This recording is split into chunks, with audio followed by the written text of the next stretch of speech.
자, 그러면은 오늘 한번 21장을 한번 풀어보도록 하겠습니다. 21장의 시작점은 이제 20장에서는 천년 왕국에 대한 부분을 이제 제가 지난주에 설명을 드렸고요. 21장은 이제 조금 국면이 달라져서 새하늘과 새 땅에 대한 이야기를 하고 있습니다. 내용이 좀 긴 편인데 제가 조금은 요약하듯이 말씀을 드리도록 할게요. 21장 1절에 새하늘과 새 땅을 보니 이렇게 표현합니다. 먼저 그 카이노스, 카이넨이라고 하죠. 새 하늘, 새 땅. 이거에 대해서 우리가 묵상할 필요가 있는데, 이거는 이 계시록에 관통하는 지점과 그리스도의 말씀을 종합했을 때 이때 새롭다는 것은 옛것이 지나가고 새롭다라는 개념이 아니라 옛것이라고 말할 수 있는 우리의 현상은 그대로 남아있고 그 현상 안에 숨겨져 있었는데 그것이 이제 보이기 시작하는 새로움이라고 이해를 하시면 정확하다. 예. 왜냐하면은 사람은 시간의 존재여서 옛것은 지나가고 옛날이 지나가고 새로움이 온다. 이렇게 생각을 하거든요. 근데 사실은 그거는 새로운 게 아니에요. 그거는 옛것의 연장일 뿐이지 새 것이 아닙니다. 여러분도 아시겠지만은 우리가 미래라고 생각하지만 이제 또 3년 지나면 그거는 과거가 될 거거든요. 그러니까 새 것이 아니죠. 여기서 요한이 보고 있는 새 하늘과 새 땅은 본래 있었던 하나님의 말씀하시는 자리와 영역을 말하고 있다. 이게 바로 새 하늘과 새 땅이고요. 창세기 1장 1절에 태초에 하나님이 하늘, 땅, 천지라고 하죠. 하늘과 땅을 창조하셨다라고 했을 때 그 하늘과 땅이 계시록에서 말하는 새 하늘과 새 땅입니다. 그러니까 수미상관이라고 해서 성경은 구약과 신약이 합쳐질 때 구약에서 처음 등장했던 하늘과 땅이 이 계시록 거의 마지막 부분에서 이렇게 수렴이 되는 거죠. 그래서 하나님의 창조의 관심은 이 물질 세계에 있는 게 아니라 우리의 마음 안에 있었던, 불교 마음이 계속 아닌 거니까 그거는 꼭 인지해 주세요. 우리의 영의 자리에 있었던 하나님이 생각하셨던 그리스도에게 주어졌다. 그리고 우리는 그 그리스도를 찾게 되면 새 하늘과 새 땅이 보이는 거죠. 그러니까 감히 말씀드리면 저와 여러분도 요한이 말하는 것처럼 지금 본 거라고 생각하셔야 돼요. 네. 왜냐하면 이렇게 말씀하세요. 나는 지금 새 하늘과 새 땅이 안 보였는데 현상은 보이지 않는 게 맞는 거예요. 현상이라는 건 오히려 그림자와 같은 겁니다. 현상에서 보이는 게 아니라 말씀이 관통되어서 우리가 비로소 보게 되는 게 진짜 보는 거죠. 그게 새 하늘과 새 땅입니다. 그리고 중요한 건 처음 하늘과 처음 땅. 자, 여기서 처음은요, 제가 지난주에 잠깐 말씀을 드렸는데 처음이라는 프로토스는 두 가지 의미가 있는데요. 하나는 유일하다, 아예 관계가 없이 유일한 하나를 얘기하는 처음이 있어요. 그래서 지난주에 첫째 부활을 얘기할 때에는 바로 유일한 하나. 그런데 또 다른 의미로는, 그 부정적 의미로는 one of them이라고 해서 모든 것들 중에 하나. 그러니까 유대교인들이 믿고 있는 신이죠. 모든 잡신들 중에서 가장 뛰어난 우리 하나님. 근데 이게 교회도 은근히 닮아가죠. 모든 귀신들보다, 모든 무속신들보다 위대하신 우리 하나님. 그러면은 이거는 어떤 으뜸이냐? 독생자로서의 으뜸이 아니라 이긴 자로서의 으뜸이 돼요. 이때 이김은 우상숭배적인 이김입니다. 그러면 이거는 우상이에요. 그게 십계명을 어기는 거예요. 너 외에 다른 하나님을 섬기지 말라고 하는데 다른 하나님을 섬긴 거예요. 여기 말하는 처음 하늘과 처음 땅은 바로 그 우상으로서의 처음을 말하는 거고, 그 우상으로서 좌표를 꽂고 활동하고 있었던 모든 하늘과 땅은 지워진다. 이렇게 보시면 됩니다. 바다도 마찬가지고요. 그런데 이제 여기서 이제 우리 안에서의 이제 이 시간을 감당하고 있는 우리 안에서의 영적인 전쟁이라는 것은 뭐가 있느냐? 말씀은 처음 하늘과 처음 땅이 없어졌다고 선포했는데 우리는 없어지지는 않았어요. 이게 무슨 뜻이냐면 여전히 우리 안에서는 다른 나들의 잔재가 남아있고 다른 나들이 세워놓은 우상숭배가 있거든요. 그러니까 우리가 살고 있는 시간 동안에는 이게 보이는 거예요. 그런데 하나님은 약속을 하는 게 너가 우상숭배로 가득 차 있는 이 세상의 말뚝을 박았던 하늘과 땅에서 이루는 모든 일과 업적과 활동은 지우겠다라는 약속이신 거예요. 그러니까 우리가 믿음이다, 하나님과 함께한다, 주님께 영광을 돌린다라고 했을 때 우리가 가지고 있는 우리의 생각으로 뭔가 영광을 돌린다고 하는 게 얼마나 허탄한 건지를 여기서 명확하게 해준다는 거죠. 그러면 우리는 이 활동을 어떻게 이해해야 되느냐? 현상에서의 활동을 그리스도인이라면 이게 없어질 거라는 것을 담대하게 대면할 줄 알아야 된다는 거예요. 아, 이거는 하나님께 올려 바칠 수 있는 게 아니구나. 뭐 제가 말하는 업적, 저의 의미, 어떤 관계의 어떤 소중함, 이런 것들은 그냥 우리가 현상을 살 때 필요해서 최선을 다하는 것이지, 그것이 하나님의 어떤 열매, 곧 성령의 열매가 아니다라는 것을 담대하게 인식할 때 오히려 이 삶을 더 바람직하고 긍정적으로 받아들일 수 있다는 거죠. 왜 그러냐면요, 선물과 뇌물은 한 끗 차이라서 저는 우리 안에는 진정한 선물은 없다고 생각해요. 무슨 뜻이냐면, 사람은 뭔가 받은 만큼 되돌려준다든지, 내가 일한 만큼, 그걸 이제 인풋과 아웃풋이라고 얘기하는데 경제 논리죠. 내가 뭔가 일하고 내가 노력한 만큼 받는 걸로 생각하는 거죠. 그게 종교에도 그대로 투사가 된 거예요. 내가 열심히 믿은 만큼 하나님께 구원을 받고, 더 열심히 믿은 만큼 천국에서 상급이 높고, 이제 이런 원리로 계속해서 신앙생활을 한 게 바로 처음 하늘과 처음 땅인데, 그거는 하나님 말씀의 약속 속에서 그건 아예 지워져 있다. 하나님의 생각에서는 그거는 아예 관심사도 아니고 구성 요소도 없다. 이거를 선포하신 거죠. 그러면 우리는 그 선포에 맞춰서 삶을 꾸려가야 된다는 것을 명심하셔야 된다. 그래서 새하늘과 새 땅은 나중에 갑자기 고난이 다 지나고 새하늘과 새 땅이 열렸다, 이런 얘기를 하는 게 전혀 아니고, 바로 지금 저와 여러분 안에 하나님의 말씀 자리가 보였다. 이게 새하늘과 새 땅입니다. 그러니까 지금 보신 거예요. 다른 데 뭐 돌아가셔가지고 하나님 날아가니까 보였다라든지, 뭐 종말이 다 오고 천년왕국 끝나니까 보였다든지, 그건 모두 거짓말입니다. 네, 이거는 왜 거짓말이라고 말씀드리냐면은, 여기서 말하는 거짓말은 무지에 의한 거짓말이에요. 예, 성경은 거짓말을 알면서 속이는 걸 얘기하는 게 아니라 모르는데 안다고 얘기하면서 계속 밀어붙이는 걸 거짓말이라고 얘기해요. 그런 것들은 다 지워져야 됩니다. 자, 이게 이제 1절의 소중함이고요. 2절은 거룩한 성 예루살렘, 하나님께로부터 하늘에서 내려오니 예비한 것이 신부가 남편을 위하여 단장한 것. 여기는 이것만 좀 말씀드릴게요. 케코스메넨 데 안드리 아우테스. 이게 직역을 하면 이거예요. 신부는 자기 자신이 소유하고 있는 자기 자신 혹은 자기 자신 안에 있는 남성으로 인해서 단장되어진다. 이게 한글 번역은 남편을 위하여 단장한다라고 얘기하는데, 그게 아니라요, 신부가 소유하고 있는 남편이 있다는 얘기입니다. 그러니까 이게 그리스도예요. 그러니까 저와 여러분 안에는, 저희는 그리스도의 신부이기도 하지만 우리 안에 하나님의 본래의 말씀이 숨어져 있는 거예요. 이게 그리스도예요. 그리고 남편입니다. 그러니까 남편이 저렇게 멀리서, 먼 나라에서 찾아오셔서 만나는 결혼식을 얘기하는 게 아니라, 그리스도의 혼인잔치는 우리 안에 있는 그리스도를 말씀으로 찾아내는 것, 그게 단장입니다. 그러니까 여기서 남편을 위하여 단장한다는 얘기는, 남편이 이렇게 오니까 내가 화장을 한다, 분장을 한다, 이게 아니라 내 안에 있는 그리스도를 찾아내는 게 바로 남편을 위하여 단장한다라는 번역과 정확히 맞는 거예요. 그래서 여기서 거룩한 성 예루살렘에서 신부는, 저와 여러분은 우리 안에 있는 그리스도를 말씀으로 찾는 것, 그거를 다른 면으로 표현하면은 아델푸스라고 해서 생명을 낳는다라고 표현하는 겁니다. 그래서 우리 안에는 창세기에 아담과 하와가 동일 인물인데 같은 역할을 다르게 수행하고 있다라는 것을 우리가 마음에 새길 필요가 있는 거죠. 그러니까 창세기에서 말하는 아담과 하와라는 것은 두 존재가 아니라 하나의 존재인 거예요.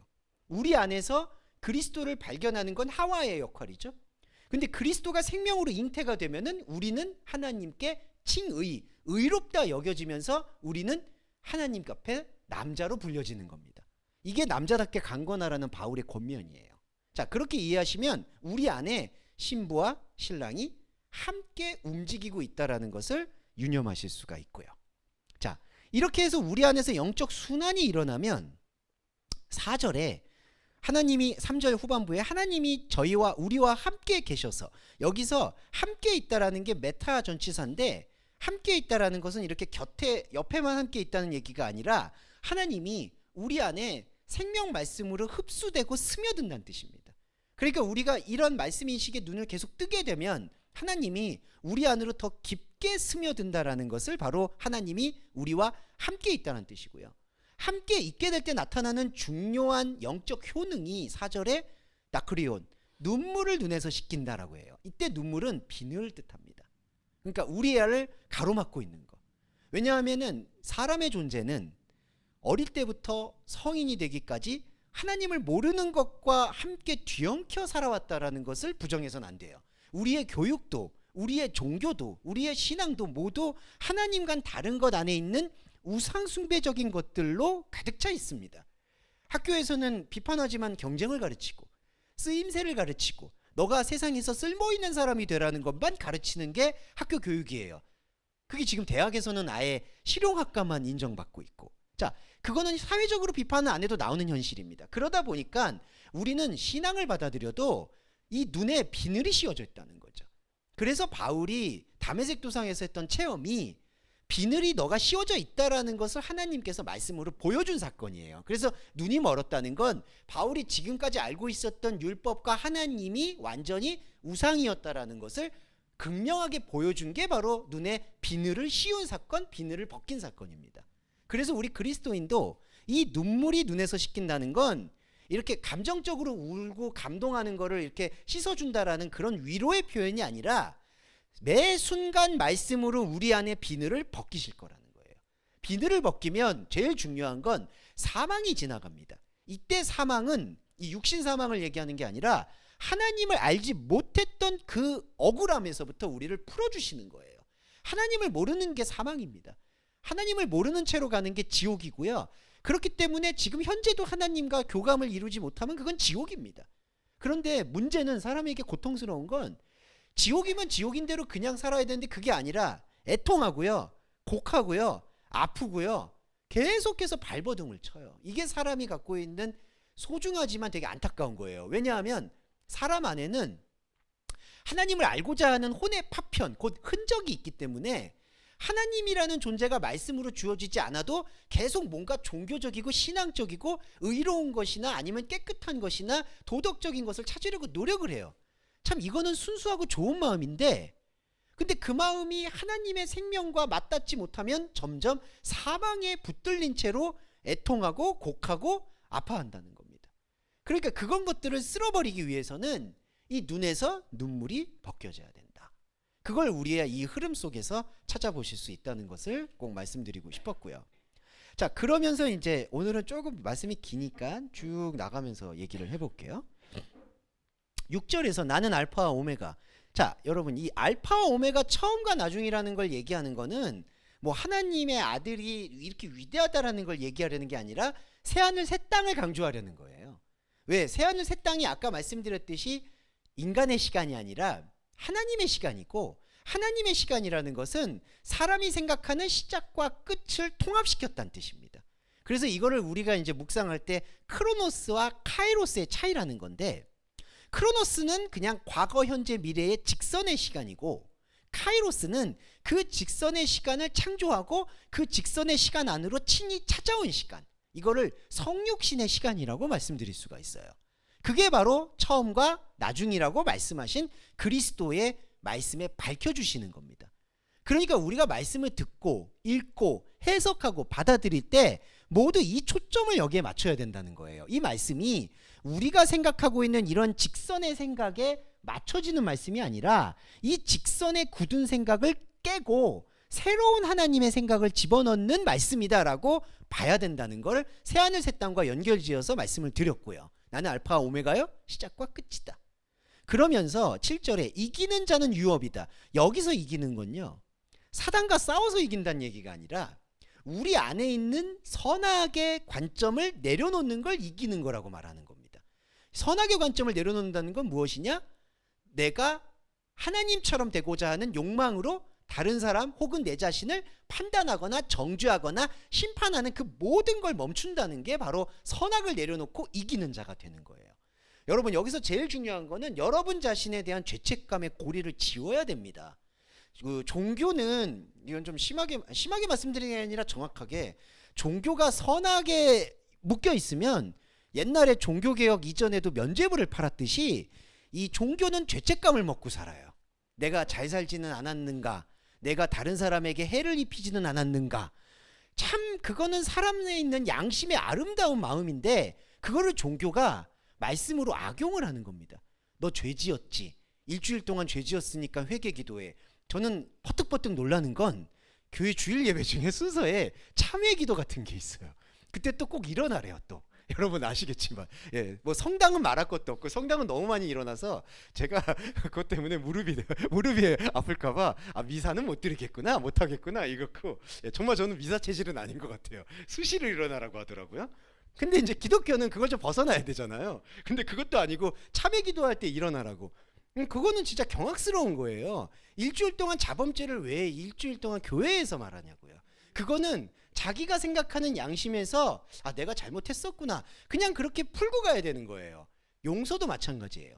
다른 사람이 나한테 대해서 잘못한 거는 그냥 시시비비를 가리든가, 시시비비를 가릴 때 내가 너무 피곤하고 힘드니까 그냥 피하든가, 이런 방식을 써야지. 종교에서 사람을 용서하세요, 그 용서는 성경에서 말하는 아피에미하고 사실은 상관이 없는 거예요. 성경에서 말하는 용서는 하나님의 말씀을 수용하라는 뜻입니다. 예, 아피엠이라는 게 받아들이다, 받아들여서 내 생각을 흘려보내라는 뜻이에요. 그런데 그거를 또 사람이 하나님의 자녀니까 다른 사람을 용서해라, 아니면은 너가 잘못했으니까 다른 사람한테 용서를 빌어라, 자꾸 그러한 낮은 단계의 이야기들을 하게 된다는 것, 이게 문제의식을 우리가 꼭 가져야 된다는 거예요.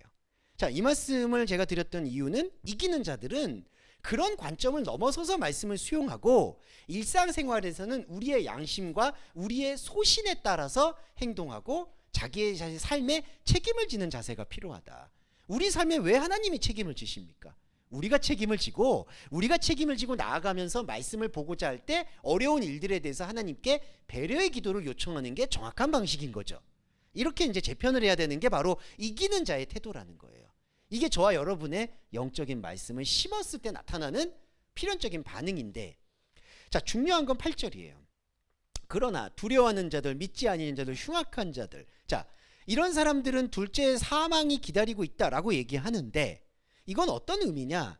우리가 선악의 패러다임으로 이해를 할 때 항상 이런 관점이 나올 때 상대적인 걸 같이 봐야 돼요. 무슨 뜻이냐면, 두려워하는 자, 믿지 아니하는 자라는 것은 반대로 두려워하지 말아야 한다, 믿어야 된다, 흉악하지 말아야 된다, 우상 숭배하지 말아야 된다. 곧 하나님의 말씀의 차원을 생명의 관점에서 수용하는 게 아니라 내가 지켜야 되는 율법으로 받아들인 거를 여기에 내포하고 있다고 생각하셔야 돼요.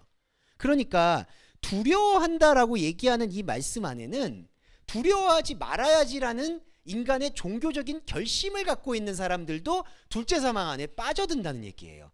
그러니까 우리가 이런 말씀을 들을 때 제일 중요한 거는, 왜냐하면요, 자, 이거를 만약에 상대적으로 해석을 해보면, 그러면 두려워하지 않는 사람만이 첫째 부활에 들어간다는 얘기입니다.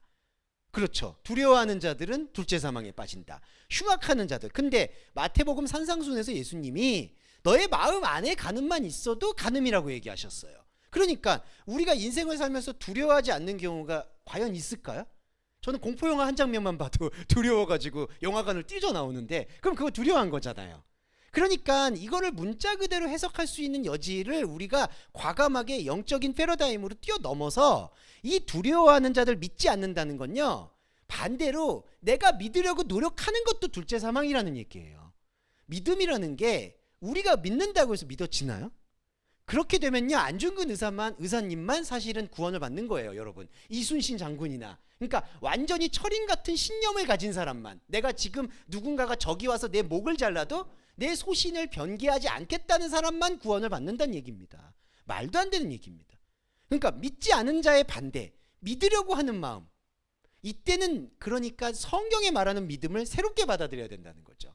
우리가 믿을 수 없음을, 우리의 혼적인 자아로는 믿을 수 없음을 말씀을 묵상하면서 고백하는 사람만이 진짜 믿음을 소유할 수 있게 된다는 겁니다. 우리가 믿고 싶어서 나 믿어져, 이런 믿음이 아니라 나는 아무리 들여다봐도 나의 혼적인 자아로는 하나님의 말씀을 이해할 수가 없습니다. 실제로도 그렇고요. 그거를 고백할 때 하나님의 말씀이 우리 안으로 찾아와서 원래 하나님의 약속으로 인한 우리 안에 예비된 그리스도가 드러나는 거죠. 그게 믿음의 완성입니다. 그런데 여기서 말하는 흉악, 믿지 않는 것, 두려워하는 것은 다 1차적 차원에서 믿음을 갖고 기도를 하고, 참 제가 위약적으로 말씀드린 것 같아서 죄송하지만 이거는 진짜 안타까운 거예요. 자꾸 기도의 불이 꺼지지 않게 해야 되고 내 신념을 가지고 헌금을 하고 종교 생활을 하고 신앙 생활을 하면서 나의 뇌를 막 비워내면은 나는 하나님을 잘 믿는 것처럼 보일 수가 있다는 거죠. 그런데 돌이켜보면 어느 순간 보면 그게 둘째 사망의 불못일 수밖에 없다. 이거를 우리가 조금은 유념하면서 하나님의 말씀에 특히 계시록을 정리하셔야 된다. 이거를 말씀드리고 싶었고요. 오늘은 좀 길어요. 이게 21장이 상당히 깁니다. 그래서 쭉 좀 간단하게 말씀드리고 잠깐 쉬었다 할 텐데요. 네. 9절에 보시면은 자, 이게 이제 여기서부터 또 중요한 게 뭐 안 중요한 게 있겠냐마는 여긴 조금 더 하이라이트예요. 네.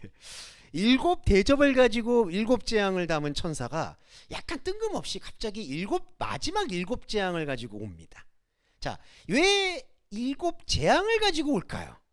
이게 이제 중요한 건데, 이후에 펼쳐지는 거룩한 성 도성이 나와요. 예루살렘이. 그리고 보시면은 그 예루살렘 도성이 12문이 있고 음보석, 홍보석, 남보석, 보석들로 치장되어 있다라는 그 묘사가 제법 자세하게 기록이 되어 있습니다. 그게 의미하는 바를 우리가 묵상할 필요가 있는 거예요. 우리가 보세요. 지금 어떤 천사냐면요, 7 플레로스, 재앙을 가지고 온 천사라고 해요.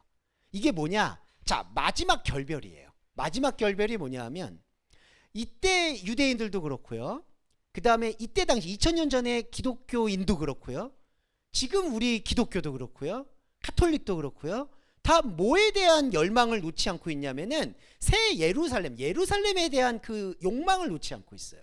이건 욕망입니다. 이게 무슨 뜻이냐면, 하나님께서 마지막 날에 내려오셔서 재림하셔서 악한 자들을 다 진멸하고 우리한테 거룩한, 그러니까 믿는 자들, 선택받은 우리들한테 거룩한 상급을 주실 거다라는 그 상급의 메시지가 거룩한 성 예루살렘이에요. 그래서 이제 우리가 사실은 종말론을 이해할 때 항상 제대로 푼다고 얘기를 하면서도 나중에 삼천포로 빠지는 게, 우리가 이렇게 열심히 믿고 하나님 말씀을 소유하면 하나님께서 거룩한 성 예루살렘을 우리에게 주실 것입니다 라고 생각을 한다는 겁니다. 그런데 그게 바로 재앙이에요. 그러니까 마지막 재앙인 거죠. 그러니까 요한계시록의 저자인 요한도 마지막으로 그걸 분리시키는 거예요. 사람이 구상하고 사람이 디자인하고 사람이 알고 싶어하는 하나님, 사람이 가고 싶어하는 천국, 사람이 느끼고 싶어하는 행복, 그런 모든 혼의 관점을 지워버리기 위해서 이걸 재앙이라고 표현하신 거예요. 그래서 이게 재앙이 됩니다. 그래서 이 뒤에 구절들에서 이 보시면 먼저 보여드릴게요. 10절에 성령으로 나를 데리고 크고 높은 산으로 올라가서 하나님께로부터 하늘에서 내려오는 거룩한 성 예루살렘을 보인다라고 얘기하는데, 여기서 중요하게 변곡점이 뭐냐 하면, 하나님의 복음의 차원에서는 11절에서 이거를 수정 같다는 단어를 계속 반복합니다. 그래서 이게 휘알로스 크리세스. 네. 그래서 여러분 나중에 혹시 이제 원어를 이해하시는 분들은 결혼을 하실 때 그 결혼 반지에다 휘알로스를 전 추천드려요. 이게 무슨 뜻이냐면은, 이 휘알로스라는 게 투명하다는 뜻인데 아무것도 없다는 뜻입니다. 네. 그러니까 결혼 반지로서 좀 적절하지 않을 수도 있어요. 당신과 나 사이에는 아무것도 없다. 결국 당신과 나 사이에는 아무 관계도 아니다. 이 얘기거든요. 그래서 제가 이제 죄송해요. 결혼식 주례를 몇 번 했었는데 이제 그 부부한테, 거기 목사님 여기다가 우리 결혼 반지 새길 건데 뭐 새기면 좋아요. 그래서 저는 항상 휘알로스를 추천했어요. 그러니까 두 사이는 언제든 아무 관계가 아니다. 죄송합니다. 그건 언제든 헤어지라는 말씀이 아니라 투명하라는 얘기인 거죠. 자, 이 말씀을 참 복잡하지만 정리를 보면, 자, 거룩한 성 예루살렘이 하늘에서 내려왔는데 그 성의 빛나는 모양이 수정과 같다는 뜻입니다. 자, 수정과 같다는 뜻은 뭐냐면, 오히려 반대로 얘기하면 막힘이 없어서 뭔가 가치가 없다는 뜻을 갖고 있어요. 그러니까 이게 크리스탈이라는 개념이 되게 사람이 볼 때에는 욕망의 차원으로 순도가 높아지면 가격을 올리지만, 본래의 뜻은 이게 크리스탈이 있는지 없는지도 모르게 되는 상태. 그러니까 너무 투명해서 투명도가 높아서 이게 진짜 있는지도 없는지도 모르는 상태가 되는 게 요 수정과 같다는 뜻의 본질이에요. 이 말씀의 본질의 뜻은, 거룩한 성 예루살렘은 사람의 디자인으로 보이지가 않는다는 걸 강조하는 거예요. 그리고 조금 이따 쉬는 시간 지나서 또 말씀드릴 텐데, 반대로 나오는 크고 높은 성곽 12문, 여기를 채우고 있는 것은 안타깝지만 재앙, 곧 사람이 생각하는 욕망이라는 것을 강조하는 거예요. 그러니까 욕망과 수정, 투명함이 공존하고 있는 상태에 대한 우리의 생각을 폭로하는 게 마지막 7 재앙이라는 겁니다. 그런데 이런 어떤 영적인 기법을 우리가 도입하지 않고 읽게 되면은 12지파가 또 회복된 것처럼 보이고, 하나님께서 말씀하셨고 순교하셨고 뭔가 내가 열심히 믿었던 가톨릭에서 말하는 그런 성인들이 다 소환이 돼서 나중에 천국잔치를 벌이는 것처럼 이 21장을 해석하는 경우가 허다해요. 하지만 하나님의 나라는요, 잠정적으로 하나님과 여러분 혼자의 관계 회복에 집중돼야 됩니다. 천국은, 왕국은, 지난주에도 천년왕국 했지만 천년왕국은 여러 사람이 사는 게 아니에요. 어떤 분들이 항상 여쭤보는 게, 천국 가서 저희 어머니 만납니까? 뭐 제 남편 만납니까? 이렇게 얘기하시는데, 그거는 나중에 또 말씀드릴게요. 네, 그거는 이제 하반기에 그 민수기 신명기 할 때 나오거든요. 네, 그렇게 해서 교회를 계속 나오시라는 말씀을 그때 가서도 들으시면 확인하시면 돼요. 그럼 우리 이 현상에서 기억이 있는 분을 만나냐 안 만나냐, 그거는 그때 가서 말씀을 드릴게요. 근데 중요한 것은 현상에서 만나냐 안 만나가 사실은 말씀의 우선순위가 아니라 하나님 나라, 천년왕국, 그 천국, 이 모든 개념은 1대1의 관계라는 것을 마음에 새기시면 좋아요. 나와 내 안에 있는 그리스도를 통해서 하나님이 하나가 되어지는 거, 그것 이상도 이하도 없는 게 바로 천국이다. 그런 의미에서 감히 말씀드리면, 여러분들이 이 말씀과 함께 메타, 곧 스며들 때 하나님 나라, 천국은, 곧 우리가 그토록 열망하는 구원은 이미 있다는 것이죠. 이거는 뭐 우리가 뭐 있습니다 이렇게 해서 희망하고 이런 거하고는 전혀 상관이 없어요. 이거는 약속이기 때문에 하나님이 그렇게 약속을 하실 수밖에 없다는 걸 우리가 끄집어낸다라고 이해하시면 되겠습니다. 네, 여기까지 이제 전반부 구절을 조금 묵상했고요. 잠깐 쉬셨다가 뒤에 구절 또 살펴보겠습니다. 자, 이제 21장 후반부 구절 이제 한번 좀 찾아보도록 말씀 짚도록 할게요. 여기 보시면은 이제 11절이 아까 하나님의 영광 백옥과 수정과 같다. 그 수정이라는 것 아까 말씀드렸듯이 투명하다. 투명하다는 것의 의미에서 우리의 생각과 교차해서 말씀드리면 무가치하다라는 것을 조금 더 유념하셨으면 좋겠고요. 그 다음에 12절부터는 이게 안타깝지만 재앙적이라고 얘기할 수가 있는 게 크고 높은 성곽 12문 12천사, 그리고 이스라엘 자손 12지파의 이름. 이게 왜 제가 재앙이라고 말씀을 드렸냐 하면, 저번에 14만 4천 명 말씀드릴 때에도 그 의도가 뭐냐 하면은 그 지파의 12,000명 12,000명을 강조하려고 하는 게 아니라, 그 지파들이 사실 그렇게 많지도 않은데 왜 그렇게 많은 수요들을 얘기했냐면은 이런 지파에 대한 생각을 내려놓고 바다의 모래처럼 흩어내라는 뜻이 있는 거거든요. 그러니까 14만 4천 명이라는 것은 그 숫자가 채워지는 게 의미가 아니라, 그만큼 이 돌들로도 아브라함의 자손을 만들 수 있다라는 예수님 말씀을 환기하라는 뜻이 바로 그 12지파한테 다 12,000명 12,000명 의미를 부여했던 거예요. 그러니까 진짜 12,000명이라는 얘기가 아닌 거죠. 그러니까 우리가 그런 의미에서 이제 탈출을 했다면, 여기서 말하는 크고 높은 성곽에 있는 12지파의 그 이름들을 기억하는 게 안타깝지만 여전히 속가내지 못하고 있는 거룩한 성 예루살렘에 대한 우리 욕망이라는 거예요. 우리가 이제 이런 단계들을 조금 봐야지만이 결국에는 이 말씀을 정교하고 정말 생명의 말씀으로 추출해낼 수가 있습니다. 이게 거의 채굴을 해야 되는 거거든요, 말씀이라는 거는. 근데 그렇지 않을 경우에는 또 이것을 우리가 하나님께서 12지파를 인정하셨고 12기초석을 내두고 사도의 12이름을 내어놨구나, 이런 식으로 착각을 할 수가 있다는 거죠. 제가 왜 그거를 착각이라고 보는 경향이 말씀 안에 담겨 있냐라고 제가 확증드리는 부분들은 이런 부분이에요. 14절에 보시면 그 성의 성곽은 12기초석이 있고 그 위에 뭐가 있느냐? 어린 양이라고 보여져. 어린 양이 있고 12사도의 12이름이 있다. 자, 여기서 요한계시록의 기록자의 영적 의도가 여기서 채굴이 돼야 되는 건데, 여기서 주목할 단어는 지난주에도 그리고 지지난주에도 계속 반복해서 말씀을 드리는데 어린 양입니다. 네, 어린 양이 있다라는 개념이에요. 그리고 보시면 원래 9절에서도 내가 신부 곧 어린 양의 아내를 너한테 보인다고 얘기해요. 어린 양.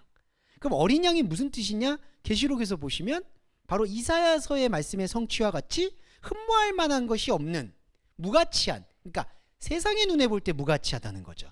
그러니까 여기서 어린 양이 강조가 되는 거지 12사도의 강조가 되는 게 아니라는 거예요. 이게 순서가 바뀌는 거예요. 어린 양이라는 말씀을 묵상을 하고 12지파, 12문, 12사도의 이름을 묵상을 해보니 이게 가치나 의미가 있는 게 아니라 어린 양이라는 하나님의 관점으로 수렴되는구나라는 것을 고백하게 된다는 거죠. 그러니까 어린 양이 여기서 강조가 된다라는 것은 지금 이렇게 12지파가 지금 보시면 16절이나 17절로 가보면은 성곽을 청량하고 측량하게 되는 과정이 나오는데 모두 안타까운 얘기인데 쓸데없다는 얘기예요. 네. 자, 이걸 왜 쓸데없다라고 얘기를 하냐면은 17절도 보겠습니다. 앞에서 이제 성을 그 거룩한 성 예루살렘을 측량해요. 그런데 17절도 측량을 하죠. 에메트레센. 그가 측량을 했다. 그것의 성벽을 124규빗이니 사람의 측량. 근데 여기 뒤에 보시면 곧 천사의 측량이다. 그러니까 메트론 안드로프 호 에스틴 앙겔론. 이게 무슨 뜻인지 우리가 묵상을 해볼 필요가 있는데 사람의 측량이고 천사의 측량이다라는 거를 또 이거를 잘못 강조하면은 이거는 천사가 측량할 정도로 권위 있는 측량이다 이렇게 생각하실 수 있는데 그 개념이 아니라 이거는 사람이 측량했다라고 얘기하는데 우리가 만약에 사람이 측량했다라는 얘기는 측량 자체가 사람의 단위잖아요. 여기도 규빗이라고 해서 이제 어떤 몇 인치 높이인데 사람의 단위인데 이거를 지금 요한계시록 기록자는 천사의 단위라고 얘기하는 거예요. 그럼 천사가 단위가 있나요? 이게 아닌 거죠. 그러니까 이게 포인트예요. 사람의 측량 곧 천사의 측량이란 얘기는 자 거룩한 성 예루살렘을 계속 측량하려고 하는 것이 인간의 욕망인데 그 인간의 욕망을 지금 얘기하려는 게 아니라 이 측량은 천사의 측량이다라는 것을 강조한다는 거죠. 자 그러면 제가 작년 이즈음에 에스겔 말씀을 했는데 에스겔 말씀도 40장 이후에는 도성에 대한 예수님과 함께하는 하나님 도성에 대한 걸 아주 자세하게 설명을 해요. 그런데 그렇게 자세하게 설명하는 것의 진짜 의미는 뭐냐 하면 정말 그 성을 사람의 생각대로 측량하고 토목을 해서 건축하라는 얘기가 아니라 그 측량하는 행위가 사람의 행위와 사람의 인생이 아니라 사람 안에 담겨있는 말씀의 인생이라는 거죠. 말씀의 행위라는 겁니다. 그러니까 여기서 거룩한 성을 이렇게 벽옥 18절에 볼게요. 벽옥으로 쌓고 그리고 성곽의 기초는 각색 보석으로 꾸몄고 이렇게 꾸미는 행위가 사람의 꾸미는 행위의 측량으로 우리가 읽어내야 된다는 거예요. 아, 사람은 여전히 지금도 앞으로도 이런 측량을 할 수밖에 없는 사람의 측량 존재구나. 그런데 그러한 측량을 말씀 앞에서 하나님과 함께 연합되어 보니 우리 안에 있는 그리스도의 측량이었구나라고 돌변하게 된다는 거죠. 자, 돌변하게 되면 어떻게 되죠? 여기서 우리한테 말씀이 보이는 건 12지파의 이름이 아니라 어린 양이 보여야 된다는 거예요. 네, 이게 바로 영적 전쟁의 절정입니다. 그러니까 우리가 이 성을 측량할 때 에스겔에서도 제가 말씀을 드렸던 것은 성을 측량할 때 그 성이 몇 규빅이고 그 성곽의 보석이 자소 남보석인지 벽옥인지 옥수인지 녹버섯인지가 중요한 게 아니라는 거죠. 근데 이거를 중요하게 보면은 12지파의 의미들로 세우고 저 실제로 지금 한국에 어디 천안인가 어디에 뭐 기독교 박물관 세운다고 그래가지고 뭐 30m가 넘는 예수상 세우고 그 위에다가 요 계시록에 나오는 성전을 실제로 재현한다고. 그래서 이거 뭐 남보석 전 남보석이 뭔지도 모르겠어요. 어떻게 생겼는지. 네, 그거를 다 붙인다라고 얘기해서 제가 기함을 토했고, 그리고 브라질에는 실제로 이런 교회가 있고요. 자, 이게 뭐냐면은 사람이 보고 싶은 것만 보는 거예요. 죄송한 말인데 사람의 측량으로 보면은 여기는 남보석이고 녹버섯이고 홍만호고 홍버섯이에요. 그런데 중요한 것은 또 하나 여기서 천사의 측량이라고 얘기한 다음에 18절에 볼까요? 또 여기 이걸 강조합니다. 그 성곽은 벽옥으로 쌓였고 여기 보세요. 그 성은 휘알로스, 정금, 맑은 유리를 또 반복합니다. 그러니까 맑은 유리라는 거죠. 이 맑은 유리가 또 뭐냐? 아까 값비싼 크리스탈을 얘기하는 게 아니라 값비싸다라는 건 사람의 생각이고 하나님의 생각에서 이 현상은 그냥 완전히 투명체인 거예요, 여러분. 투명체라는 것은 여기에다가 뭔가를 쌓을 수도 없는 거고 이게 투명한 유리바다와 같다는 거거든요. 여기에 뭔가를 은폐할 수도 없는 거고 뭔가를 감출 수도 없는 거고 이거를 쌓아놨다가 하나님 앞에 나중에 나아갈 때 써먹을 수도 없는 거예요. 예수님 비유 중에 중요한 게 너희 보물을 하늘에다 쌓으라고 하셨거든요. 근데 그게 진짜 쌓으라는 얘기냐?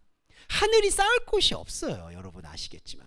네, 하늘에다가 뭘 쌓았습니까? 하늘이 무슨 땅처럼 창고가 있는 것도 아니고. 그러니까 예수님의 그 말씀의 뜻은 쌓으려는 그 욕심을 내려놓으란 얘기예요. 하늘에다 쌓아놓으란 얘기가 아니라. 근데 그것도 이제 죄송한데 비판 안 할 수가 없는 게 교회는 이제 교회에다 쌓아라. 예금이나 적금이나 주식을 하지 말고 교회에다 쌓으면 뭐가 남습니까? 그냥 죄송해요. 이건 더 말을 삼가도록 하겠습니다. 더 험한 말이 나올까봐 제가 그거는 자제를 하도록 하겠고요. 네, 그러니까 보이지 않는 거예요. 제가 말씀드리는 이 투명하다는 것은 어디에다 쌓을 곳이 없다. 이거를 깨닫는 것이 바로 그리스도인의 본질적인 회복 지점이라는 거죠. 자, 이게 이제 흐름을 갖고요. 그리고 보시면은 다시 한번 갈무리를 합니다. 그 아까 홍보석, 농보석 내가 진짜 네. 이거는 여러분 또 한 가지 언급드리고 싶은 건 원어로도 의미가 없어요. 이게 어떤 또 풀이하시는 분들은 이거를 또 히브리어로 바꿔가지고 거기서 의미를 찾는데 그거는 스텝만 꼬입니다. 네. 왜냐하면요 히브리어 잠깐만 말씀을 드리면 히브리어는요 그 동사 안에서 동사 그러니까 명사가 아니라 동사에서 의미를 연결지어서 캐내야 돼요. 근데 그게 히브리어는 무슨 파자를 난다고 해서 그 알파벳 단어들만 추려가지고 그거를 이렇게 조합을 이룬다고 해서 해석되거나 흐름이 이해되는 것이 아닙니다. 흐름이 이해되는 것처럼 보일 뿐이에요. 그리고 또 하나 이거는 중요한 거라서 말씀드리면 이거를 만약에 풀어가지고 홍만호, 홍보서 이걸 풀어가지고 그리스도가 나온다라고 도출하시는 개념도 있는데 그리스도는요 그냥 어디에다가 갖다 바쳐도 다 그리스도예요. 이게 왜 그렇게 되냐면 그런 식으로 구속사적으로 할 필요가 없다는 거예요. 뭐 그러면 법궤 안에 있는 뭐 무슨 쌍난 지팡이도 그리스도고 뭐 저기 아론의 뭐죠? 누구 삭개오의 그 뽕나무도 그리스도고. 그러니까 그렇게 보는 경향은 아주 문자적인 해석이 됩니다. 우리가 문자적인 해석을 내려놓고 원어를 봐야 돼요. 원어를 본다고 할 때 자꾸 그 알파벳이나 단어에 집착을 하시는데 그거는 이 문명에 맞지도 않고 이때 문화, 언어 문화 쓰임새에 맞지도 않아요. 그리고 만약에 히브리어가 완벽했다 그러면 신약 성경을 히브리어로 다 적어야죠. 그렇지 않았습니다. 바울은 일단 로마 헬라어로 썼어요. 그것도 좀 말씀드릴게요. 하나만 더 말씀드릴게요. 우리가 그 헬라어를 코인의 헬라어라고 남녀노소 누구나 잘 알아들을 수 있는 언어로 썼다라고 이렇게 주장하시는 분들이 있어요. 그래서 성경은 누구나 다 열심히 누구나 다 읽고 깨달을 수 있다. 근데 그 말엔 함정이 있는 게 누구나 다 깨달을 수는 있지만 성경은요 특히 바울 서신은 쉬운 헬라어로 쓰이진 않았습니다. 아주 난해하고 어렵고 때 경우에 따라서는 아예 바울이 단어를 만든 경우도 있어요. 그러니까 우리 안에 있지도 않은 말을 자기가 그리스도의 의미를 도출해내기 위해서 헬라어를 합성어로 만들어서 쓴 경우도 많아요. 그만큼 어려워요 사실은. 그러니까 제가 이 말씀을 드리는 이유는 이 말씀을 풀고 말씀에 접근할 때 너무 단순하고 담백하게 이게 이렇게 그리스도네라고 접근해서는 안 된다는 겁니다. 특히 이 21장에서 제가 이 말씀을 강조했던 거는 이런 12지파나 12이름을 얘기할 때 또 거기에 자기 욕망에 따라서 이름을 붙이거나 의미를 부여하게 되는 경우가 허다해요. 근데 그거를 우리가 과감하게 끊어놓을 필요가 바로 여기서 줄기차게 얘기하는 어린 양과 수정이라는 의미라고 보시면 되겠어요. 네, 조금 길었지만 그 부분은 좀 말씀을 드리지 않을 수가 없어서. 왜냐하면은 이 풀이들을 또 그런 방식으로 하는 분들도 계시기도 하고 하는데 그거는 유익하지도 못할 뿐더러 혼란스러움만 가중시킬 뿐입니다. 그거는 좀 말씀드리고 싶었고요. 12절에 12문은 12진주니 문마다 한 진주여 성은 맑은 유리와 같은 정금이다. 길도 정금이라고 말하고 있어요. 자, 이 말씀은 이제 마지막으로 이제 정리를 하는 게 22절부터인데 이게 결정적인 거죠. 21장 22절에 성 안에 성전을 내가 보지 못하였으니. 자, 이게 요한계시록의 아주 절정의 신앙 고백입니다. 자, 이게 앞에요. 거룩한 성 예루살렘이라고 자꾸 오늘 제가 홍보석을 욕하는데 죄송해요. 혹시 액세서리를 갖고 계시는 분들은 오해하지 마세요. 계속 보유하시면 좋겠습니다. 그거하고 상관이 없으니까. 제가 자꾸 홍보석 남보석 뭐라 그래가지고 이러면 다음 주에 무슨 액세서리 안 해오시 뭐 이러지 마시고요. 그냥 액세서리 하시기를 바라고요. 이거는 그 의미가 아니니까. 제가 뭐라 그래서 죄송한데, 성은 지금 거룩한 성 예루살렘은 그렇게 많이 강조했잖아요. 지금 12문이 있고 12길이 있고. 근데 여기서 요한계시록의 진짜 의도가 여기 나와요. 성 안에 나우스, 성전. 성 안의 성전이 뭐죠? 바로 그리스도가 숨쉬는 곳이에요. 근데 여기 보세요. 그리스도가 숨쉬는 곳을 내가 보지 못했으니, 여기 볼까요? 어린 양이 그 나우스, 성전이다라고 얘기를 하는 겁니다. 어린 양이 성전이다. 자, 이 얘기가 두 가지 의미가 있죠. 이거는 어린 양의 피, 이게 아니에요. 그러니까 지난번에도 쭉 우리가 계시록을 통해서 묵상한 거는, 어린 양을 강조하는 거는 어린 양 제사의 피가 아니라요. 구약에서 말할 때 어린 양 잡는 것처럼 얘기하잖아요. 실제로도 어린 양 잡는 게 아니에요. 1년 된 수장을 잡는 거고, 그것도 잘못된 건데, 여기서 말하는 어린 양은 피가 아니에요. 제물이 아니고요. 그러면 두 번째, 이 어린 양이 뭐냐? 바로 아까 말씀드렸던 이사야서. 흠모할 만한 것이 없는 것. 그러니까 거룩한 성 예루살렘 안에 성전은 없는 거예요, 여러분. 그러니까 인간의 기대와 생각에 어디에도 걸어맞지 않는 게 바로 성 안의 성전, 곧 어린 양이에요. 이게 아무리 생각해도 너무나 기쁜 거예요, 사실은. 왜 그러냐면은 정말 천국조차도 사람이 생각하는 욕망이 투영이 돼서 사람의 기대와 욕심을 채워주는 거라면, 단호하게 말씀드리면 그런 천국은 가고 싶지 않습니다.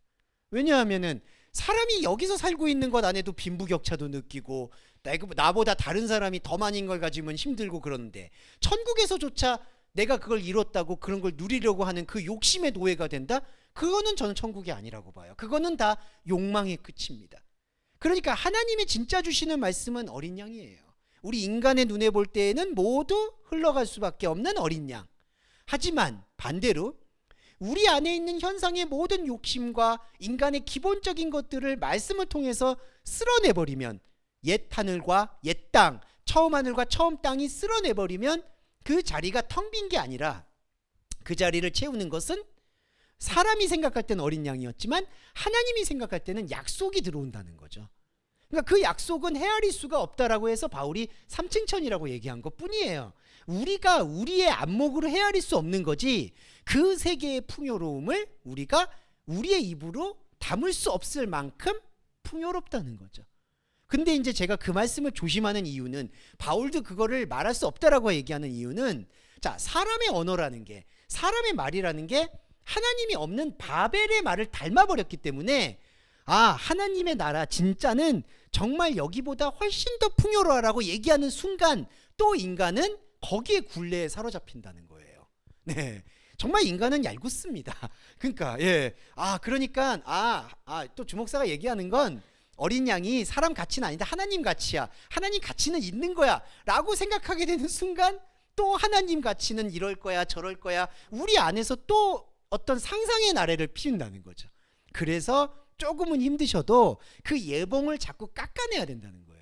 그래야지 무색무취하지만 우리 안에 들어오는 영적인 생명이 들어오고요, 이게 우리 삶을 점진적으로 저는 변화시킬 수 있다고 믿는 건, 삶이 무의미해도 열심히 살아가는 그 약간 넌센스적인 것들을 우리가 잘 받아들일 수가 있는 거예요. 자, 저와 여러분은 사실 인생을 열심히 산다고 해서 그 열심히 사는 성령의 열매로 하나님이 받으시는 게 아닙니다.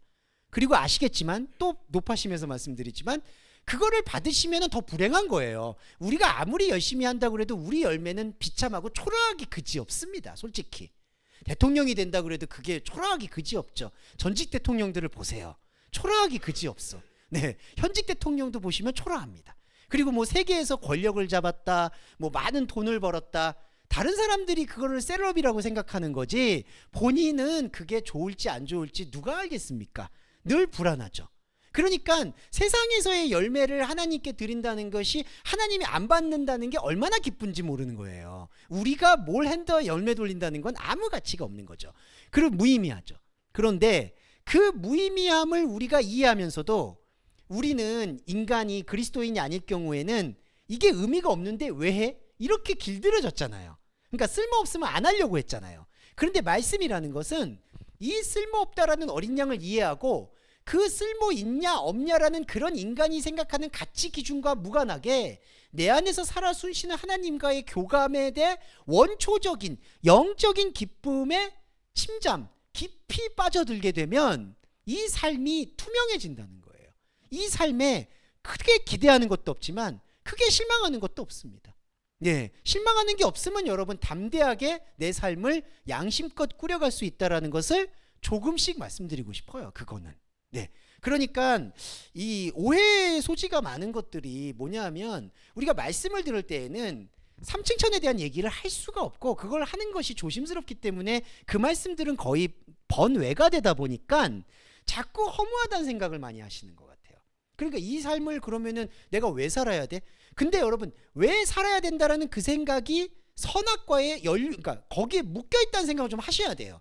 쓸모가 없으면 안 하고 의미가 없으면 안 하고 그게 아니라는 거. 우리의 인생은 하나님의 말씀을 더 깊이 알아가는데 할애가 돼야 됩니다. 그리고 이제 시간 거의 다 됐는데 겸손하고 이런 거 전혀 상관없이 저도 진짜 말씀을 봐도요 아직도 모르겠는 게 너무 많아요. 네. 그냥 여기서 지금 말씀드리는 것은 정말 공신력 있게 왜 말씀의 그리스도가 드러날 수 있는 것만 얘기하는 거지 저의 사견이 들어가고 있는 여러 부분들은 전혀 말을 못합니다. 말을 해서도 안 되는 거고요. 그러니까 전혀 모르겠어요. 아직도 모르겠는 게 너무 많아요. 그래서 우리는 우리의 인생에 우리의 직업에 우리의 삶이 잠잠하게 되는 그 기도를 하는 이유가 뭐냐면 이 말씀을 저는 여기에 대해서만큼은 욕심을 내셨으면 좋겠다. 조금이라도 더 캐고 가야지. 그거는 억울함을 좀 느껴야 될 것 같아요. 그래서 아프면은 기도라는 것도 내가 아파서 신경 쓰면은 말씀을 못 보잖아요. 관계 때문에 어려우면은 그거 신경 쓰느라 사람은 강하지가 않거든요. 저도 워낙 예민한 사람이라 누가 한마디 하면은 밤을 새 밤을. 왜 저 사람이 나한테 그런 얘기를 했지? 무슨 의도지? 이 문자를 누가 죄송해요. 문자를 누가 보내면 근데 여러분 그것 때문에 저한테 문자 보내는 거 조심하시는 거 전혀 아니에요. 누가 보내면 왜 이런 식으로 끝맺지? 이모티콘 하나에도 의미를 부여해서 죄송합니다. 이만큼 제가 이제 MBTI로 말하면 아이라서 말씀드리는 건데 자, 제가 어디 때 왜 이 부끄러운 얘기를 했느냐? 왜 했죠, 제가? 잠깐만, 이 말이 좀 엉켰는데, 저의 극소심함을 얘기하다 보니까 제가 좀 이렇게 했는데, 제가 말씀드릴 수 있는 것은 이러한 어떤 저의 그 극소심하고 그런 면에도 불구하고 계속돼서 성경을 알고자 하는. 그러니까 인간적으로 그런 것들이 신경을 쓰게 될 때 나의 에너지가 다 쏟아버리니까 그런 것들을 좀 벗어날 수 있게 해달라고 했고. 간증 같지만 실제로 그것에 대해서 저도 많이 좋아졌어요. 네, 그거는 진짜 말씀드리고 싶어요. 예전에는 정말 제가 정말 예민해서 못 살겠더라고요. 그렇게 해서 여러 가지 무슨 마인드 컨트롤도 해보고 했는데 아무 소용 없어요. 제가 뭐 그런 심리 프로그램을 비하하는 건 아니지만 그거는 일시적인 어떤 유익을 줄 뿐이지 궁극적으로는 사람은 계속 관성처럼 돌아가더라고요. 그래서 결론적으로 말씀드리면 우리가 배려의 기도를 하는 이유는 우리의 삶을 하나님의 말씀으로 채우기 위해서만큼은 천국은 침노한다고 했기 때문에 조금 더 원하든 원치 않든 계속해서 열심과 의지를 가져주실 것을 말씀드리는 겁니다. 네, 그렇게 했을 때 진짜 어린 양의 의미가 우리 안에서 완전히 충만하고 아름답고 이해할 만한 가치로 들어온다는 거죠. 자, 이것과 함께 이제 7분입니다. 마지막 하나만 말씀드릴게요. 27절에 26절은 뭐 사람들이 만국의 영광과 존귀를 가지고 그리로 들어오겠고. 자, 이건 정리를 해서 말씀을 드려야겠다. 24절 볼게요. 만국이 빛 가운데 땅의 왕들이 자기 영광 성문의 낮에 도문이 닫지 아니하리니 거기는 밤이 없다. 사람들이 만국의 영광과 존귀를 가지고 거리로 돌아온다. 자, 여러분 이게 다 만국의 영광을 갖고 들어오는 게 어떻게 이해되세요? 만국의 영광 성령의 열매를 갖고 들어오는 걸로 이해되시는 게 아니라 중요한 거는 이 관문이 성전이 뭐가 있죠? 어린 양만 있잖아요. 그러면은 자, 사람들이 이 만국의 영광을 갖고 들어와서 어린 양한테 바친다는 얘기인데, 어린 양은 우리가 봤을 때 다 밑빠진 독의 독처럼 아무 가치가 없는 거예요. 그러니까 이거에 대한 패러다임을 바꿔야 되는 게, 사람은 영광을 가지고 하나님께 드리려고 하는 건데 그걸 하나님이 안 받으신다는 얘기입니다. 어린 양이기 때문에. 어린 양은 어떤 걸 받을 수도 없고 어떤 가치도 없어요.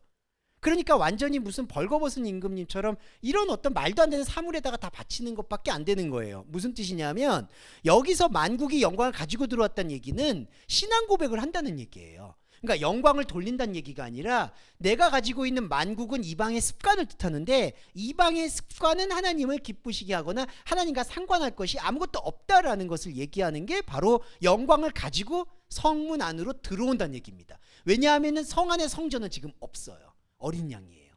그게 중요한 거고요.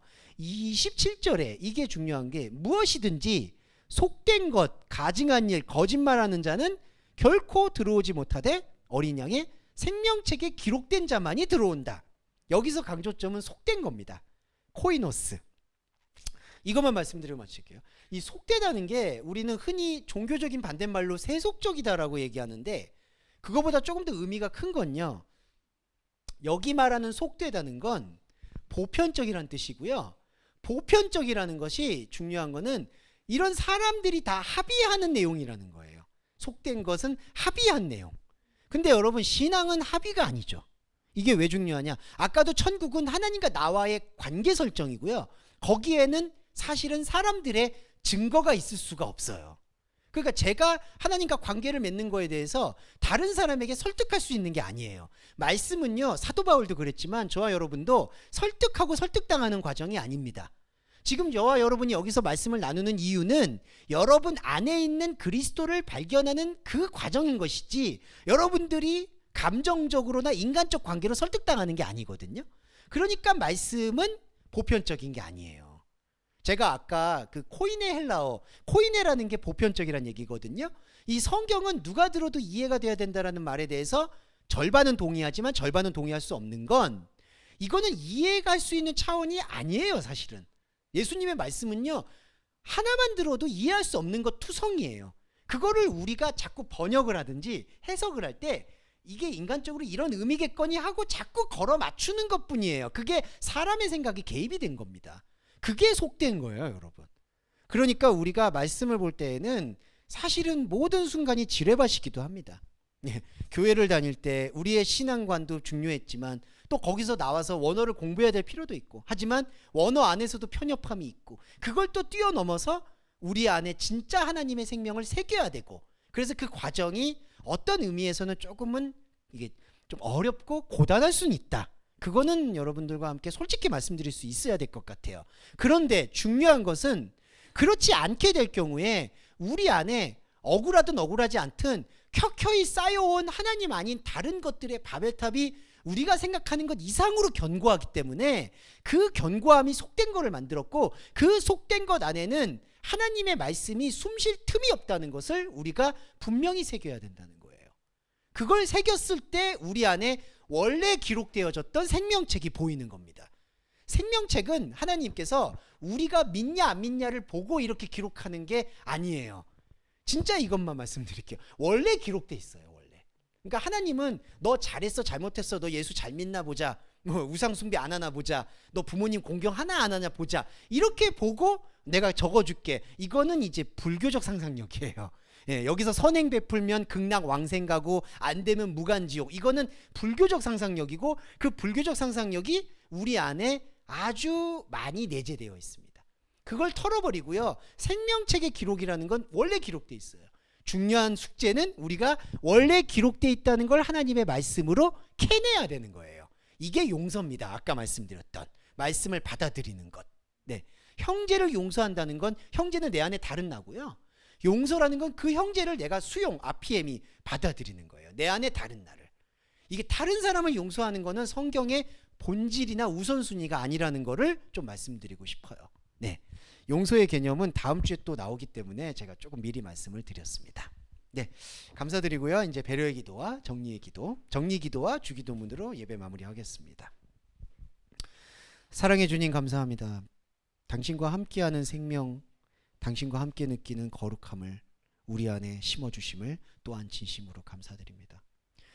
하나님의 거룩함은 보편적인 것과 다르며 하나님의 말씀하시는 거룩한 성 예루살렘은 우리가 생각하는 거룩한 성 예루살렘과 너무나 다릅니다. 하나님은 하늘에 있고 우리는 땅에 있습니다. 그러나 우리는 이것을 인간적인 겸손으로 받아들일 것이 아니라 하늘이신 하나님이 내 안에 말씀으로 있다는 것을 또한 발견하며 전율하게 됩니다. 이 말씀의 확인과 확장이 우리 동서말씀교회 교우 여러분들의 마음에 더 깊이 확장될 수 있도록 배려해 주시기를 간절히 소원합니다. 하나님, 그럼에도 불구하고 우리 그리스도인들 또한 동서말씀 교인들 하나님의 말씀으로 살고자 하지만 그 삶의 말씀을 발견하고자 하지만 여러 가지 여건들 때문에 가로막히는 경우가 있습니다. 경제적인 어려움이라든지 경제적 어려움을 포함해서 건강의 어려움 그리고 관계의 어려움 때문에 신음하는 경우도 많습니다.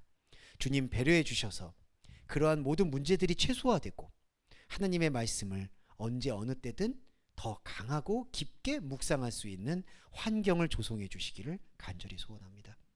동서말씀교회 교우 여러분들의 앞에 하나님의 거룩함이 계속될 수 있도록 주님 당신의 말씀의 새하늘 새 땅이 더 선명해질 수 있도록 배려해 주시기를 또한 기도하며 우리 주 예수 그리스도의 이름으로 감사하며 기도드립니다. 아멘. 주기도문 함께 하겠습니다. 하늘에 계신 우리의 아버지여, 이름이 거룩히 여김을 받으시오며 나라에 임하옵시며 뜻이 하늘에서 이룬 것 같이 땅에서도 이루어지이다. 오늘날 우리에게 일용할 양식을 주옵시고 우리가 우리에게 죄 지은 자를 사하여 준 것 같이 우리의 죄를 사하여 주옵시고 우리를 시험에 들게 하지 마옵시며 다만 악에서 구하옵소서. 대개 나라와 권세와 영광이 아버지께 영원히 있사옵나이다. 아멘.